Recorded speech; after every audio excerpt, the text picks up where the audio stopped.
The other day, Joe Biden goes out and he's speaking in Virginia, and he decides that he's going to get a little worked up. First, let's show you the clip. And look at their budget and what they're proposing. Romney wants to he said in the first 100 days, he's going to let the big banks once again write their own rules.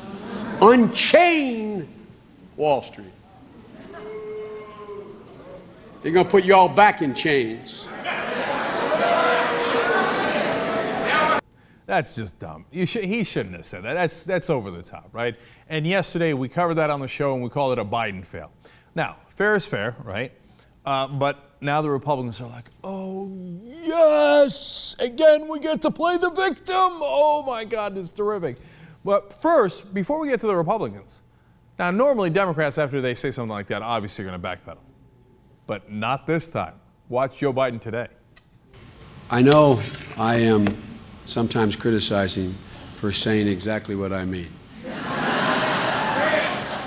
It's not going to change.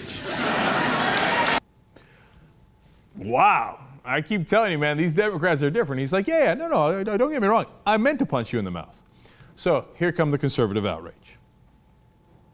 And you say we're going to chain you back up. And by the way, you're in Danforth, Virginia, which is the last capital of the Confederacy, I believe. Some people might take a different meaning from it. This is what an angry and desperate presidency looks like. I think it takes things to a new level, a level of just negativity. And I think it was a shameful comment. But it goes with what the Obama campaign is doing right now. Oh, Reince Priebus. Oh, talk to me about hate and hateful language. Oh, I love that. Before I get back to Reince, let's hear from Sarah Palin. Name one prominent Republican who even comes close to what, like, the Alan Graysons, the Harry Reids, the Joe Bidens come up with and spew to the American public. I can't think of one prominent Republican who talks the way that they talk. No, neither can I. Any Republican with hateful talk. I wonder if we can find any clips of that. Let's find out. If any person in this entire debate has blood on their hands in regard to Medicare, it's Barack Obama. He has no idea how the American system functions, and we shouldn't be surprised about that, because he spent his early years in Hawaii smoking something, spent the next set of years in Indonesia.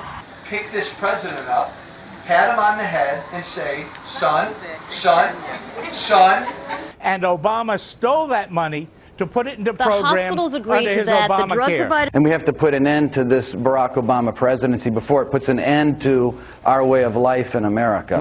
You were never ready to be president. Now go home, work for somebody.